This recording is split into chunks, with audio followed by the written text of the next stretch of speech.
زوجنی کے بارے میں یہ بیان کیا، بتایا کہ زوجنی کا ایک مفعول محذوف ہے، بنت کے نکال لیں آپ، نفس کے نکال لیں، اخت کے نکال لیں، اخت کے نکال لیں، کچھ بھی.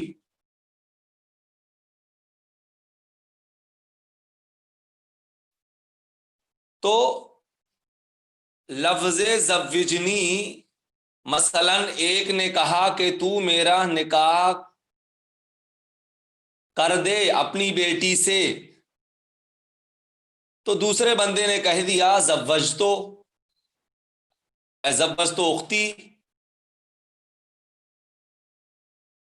یا زوجتو کا اختی، کہ میں نے اپنی بیٹی کا نکاح جو ہے، یا اپنی بہن کا نکاح جو ہے وہ تیرے ساتھ کر دیا.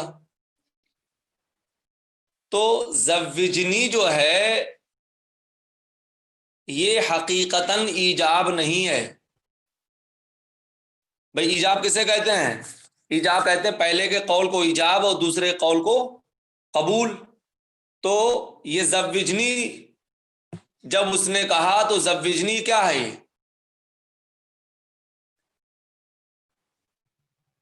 زوجنی جو ہے وہ ایجاب نہیں ہے، بلکہ صرف وکیل بنانا ہے. پھر جو دوسرے نے کہا کہ زوجتو میں نے نکاح کر دیا، تو یہ ایک لفظ ایجاب بھی ہو جائے گا، قبول بھی ہو جائے گا.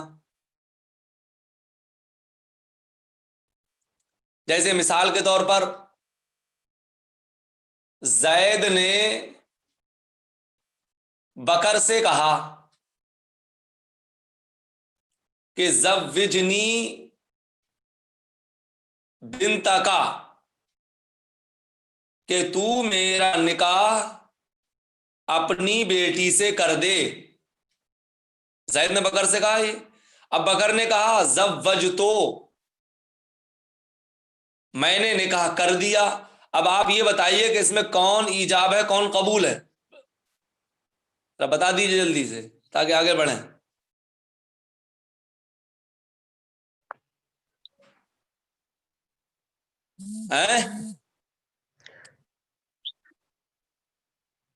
زوجتو یہ ایجاب و قبول دونوں ہیں. زوجنی نہ ایجاب ہے نہ قبول ہے، بلکہ صرف وکیل بنانا ہے.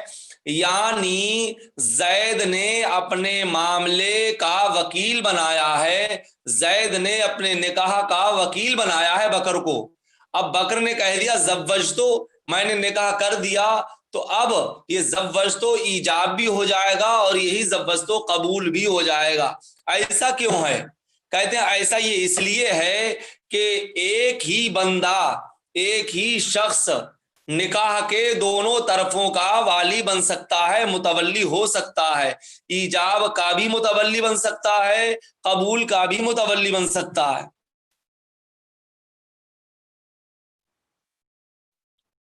جیسے مثال کے طور پر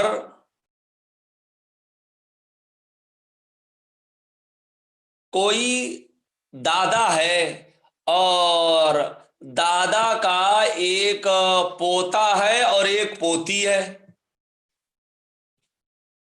یعنی کسی لڑکے کا پوتا ہے اور کسی لڑکے کی پوتی ہے. مطلب دو بھائی ہیں اور دو بھائیوں میں سے ایک کی لڑکی ہے اور ایک کا لڑکا ہے، لیکن اس لڑکی اور لڑکے کا والی جو ہے یہ دادا ہی ہے. تو اگر یہ دادا کہہ دے کہ میں نے اس لڑکی کا نکاح اس لڑکے کے ساتھ کیا، صرف اتنا کہہ دے دادا کہ میں نے اس لڑکی کا یا اس پوتی کا نکاح جو کہ زید کی لڑکی ہے اور اس پوتے کے ساتھ جو کہ بکر کا لڑکا ہے، ان کے ساتھ کر دیا، نکاح ہو جائے گا کہ نہیں ہوگا؟ نکاح ہو جائے گا. کیوں؟ اس لیے کہ دادا کا یہ کہنا یہ ایجاب بھی ہو جائے گا اور یہی قبول بھی ہے، کیونکہ والی تو یہی ہے، متولی تو یہی ہے، ولی تو یہی ہے، لہذا اس کا یہ کہنا ایجاب و قبول دونوں ہو جائے گا. بات کلیئر ہو گئی؟ سمجھ میں آ گئی؟ جی حضرت.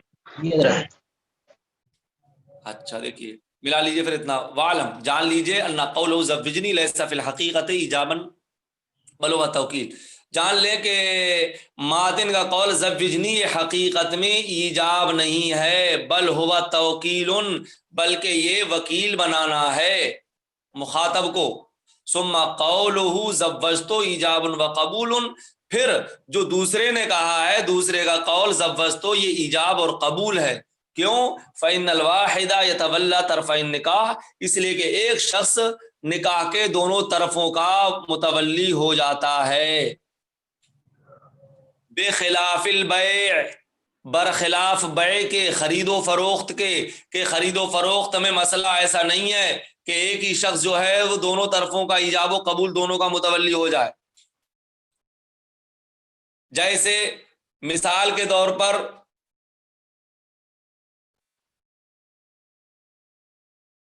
مشتری نے کہا بائع سے، مشتری نے بائع سے یہ کہا بیعنی ھذا الشیء، کہ یہ چیز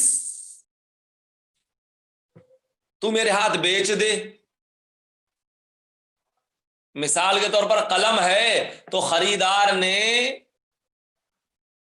بیچنے والے سے کہا کہ یہ قلم مجھے بیچ دے، اور پھر بائع نے کہا میں نے بیچ دیا، تو بائع نے کہا میں نے بیچ دیا، تو بائع کے یہ کہنے سے کہ میں نے بیچ دیا بیع ہو جائے گی کہ نہیں ہوگی؟ بیع نہیں ہوگی۔ کیوں بیع نہیں ہوگی؟ اس لیے کہ یہاں پر صرف اور صرف ابھی ایجاب ہی پایا گیا ہے، قبول نہیں پایا گیا ہے، بیع منعقد ہی نہیں ہوگی۔ ہاں اگر خریدنے والا اس کے جواب میں کہہ دے میں نے خرید لیا تو بیع ہو جائے گی۔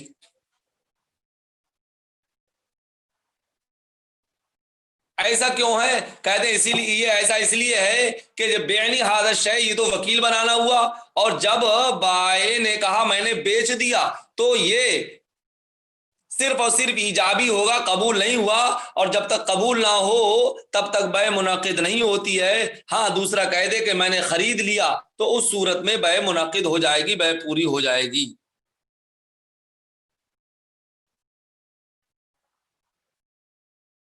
بخلاف البیع، برخلاف بیع کے، اس لیے کہ جب مشتری نے کہا بیعنی ھذا الشیء، یہ شے میرے ہاتھ بیچ دے، فقال بعت، تو بائع نے کہا میں نے بیچ دیا، لا ینعقد البیع، تو بیع منعقد نہیں ہوگی، الا ان یقول الاخر اشتریت، مگر یہ کہ دوسرا کہے میں نے خرید لیا تو بیع ہو جائے گی۔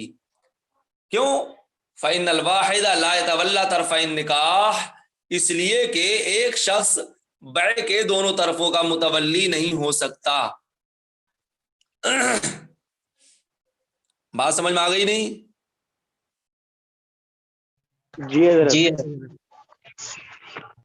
وذالک لأن حقوق العقد سے اب یہ بتا رہے ہیں کہ دونوں کے درمیان فرق کیا ہے، کہ اگر نکاح میں ایک نے کہہ دیا کہ میں اپنی بیٹی کا میرے سے نکاح کر دے، دوسرے نے کہہ دیا میں نے کر دیا، نکاح ہو گیا، اور ایک بیع میں اگر کسی شخص نے کہا یہ چیز میرے ہاتھ بیچ دے، اور دوسرے نے کہا کہ میں نے بیچ دیا، بیع نہیں ہوگی۔ دونوں کے درمیان فرق کیا ہے؟ بھئی بات تو ایک سی لگ رہی ہے، وہاں بھی زوجنی ہے یہاں بیعنی ہے، وہاں پر زوجتو ہے یہاں پر بیعتو ہے، الفاظ ایک سے ہی ہیں بالکل، فرق کیوں ہے؟ تو کہتے ہیں سنو، فرق یہ ہے کہ جو عقد کے حقوق ہوتے ہیں، مثال کے طور پر خرید ہے، فروخت ہے، تو جو بیع کے حقوق ہوتے ہیں یہ عاقد کی طرف راجع ہوتے ہیں بیع میں، وکیل ہو یا اصیل ہو۔ جو حقوق بیع ہوتے ہیں وہ کس کی طرف بیع میں لوٹتے ہیں؟ عقد کرنے والے کی طرف، جو خرید و فروخت کر رہا ہے اس کی طرف۔ اب خرید و فروخت کرنے والا چاہے اصیل ہو، اپنے لیے خرید رہا ہو بیچ رہا ہو، چاہے وکیل ہو، کسی دوسرے نے خریدنے کا بیچنے کا وکیل بنایا ہو، لیکن حقوق عاقد ہی کی طرف لوٹتے ہیں۔ حقوق عقد کیا ہے؟ جیسے مثال کے طور پر اگر خریدنے والا ہے تو ثمن کا ادا کرنا، مبیع پر قبضہ کرنا، اور اگر